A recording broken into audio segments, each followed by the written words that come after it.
The Sea's Embrace. In the autumn of 1587, the Roanoke Colony was a fragile outpost on the brink of collapse. The crops had withered under an unforgiving sun, the fish seemed to have fled the coastal waters, and the promise of John White's return with supplies from England had faded into a distant hope. The 115 settlers, men hardened by labor, women weary from worry, and children too young to understand, gathered in their weathered stockade, their whispers drowned by the relentless howl of the Atlantic wind. Hunger gnawed at their bones, and fear of hostile tribes lingered like a shadow. Among them was William Carver, a shipwright with salt-crusted hands and a heart still tethered to the sea. He had built the colony's small boats, dreaming of the day they'd sail to richer lands. His wife, Margaret, tended their son, Samuel, whose coughs grew weaker each night. William had seen the despair in his neighbor's eyes. The preacher, Joan Harrow, preaching of divine trials. The councilman, Richard Bell, hoarding the last of the grain, and the young scout, Agnes, who spoke of smoke rising from distant native villages, hinting at danger. William knew staying meant death. One stormy evening, as thunder rolled over the horizon, a ship appeared off the coast, a sleek, black-hulled vessel flying no flag. Its captain, a Spaniard named Diego de la Vega, rowed ashore under a tattered truce banner. His eyes gleamed with opportunism as he addressed the settlers in accented English. "Your England abandons you," he said, "but I offer passage to a new land, south where the sun warms the soil and gold lies in the rivers." He spoke of a Spanish colony in the Caribbean, promising food and safety in exchange for their labor. "But we sail tonight," he warned, "for my enemies hunt me." The settlers erupted in debate. Joan called it a devil's bargain, warning of Spanish treachery. Richard demanded they wait for White, clinging to English loyalty.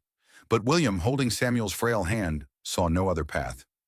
"We die here or we take the chance," he said, his voice steady as the tide. Margaret, though fearful, nodded, and Agnes rallied the younger settlers, her courage infectious. By midnight, 97 chose to board. 18 stayed, too stubborn or too devout to leave. They loaded what little they had, clothes, tools, a few keepsakes, onto the ship, named La Sombra.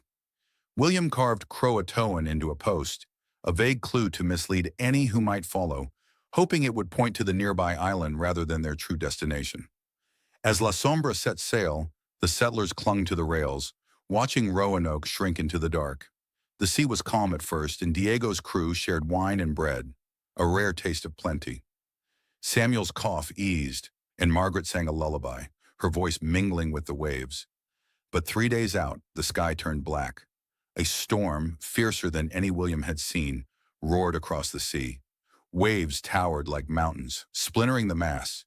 Diego's crew fought the sails, but the ship groaned under the strain. William tied Samuel to his chest, Margaret clutching them both, as water flooded the deck. Agnes screamed orders to secure the cargo, but a monstrous wave struck, tearing her into the abyss. The settlers' cries were swallowed by the wind, and La Sombra broke apart, its timbers scattering like bones. The sea claimed them all, William, Margaret, Samuel, and the dreams they carried. No trace of La Sombra ever washed ashore, and the Spanish colony never heard of its lost ship.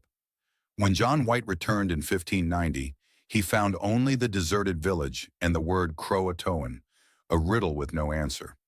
He sailed to Hatteras, searching for his people, unaware they lay in the ocean's cold embrace, their story buried beneath the waves. Yet in the years that followed, sailors spoke of ghostly lights flickering on stormy nights, and fishermen swore they heard a woman's lullaby carried on the wind. The sea kept the Roanoke settlers secret, whispering it only to those who dared listen.